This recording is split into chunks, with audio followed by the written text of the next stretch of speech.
Hello friends पुणी गोटे नुआ भिडियो आप समस्त को स्वागत करुच्ची। आज भिडियो आप देखा पाए एसबीआई तरफ बहुत बड़ा वैकेंसी रही है जहाँकि आपंकर कौन एग्जाम हेनी कौन आपंकर डॉक्यूमेंट वेरिफिकेशन हम सर्टलिस्ट होकर आप जॉब पाइपर। चलते वीडियो को स्टार्ट करवा। एसबीआई रे बहुत पोस्ट पर नियुक्ति रही आवेदन आरंभ हो सारी शेष तारीख चलवा पूर्व निश्चय आवेदन करूँ।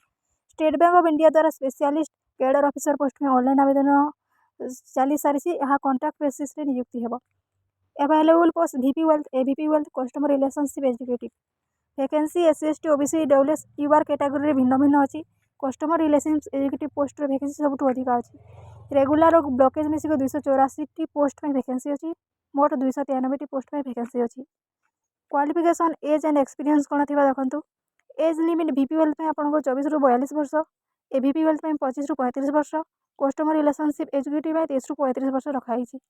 एक्सपीरियंस दरकार नहीं, teaching and training experience count हम नहीं।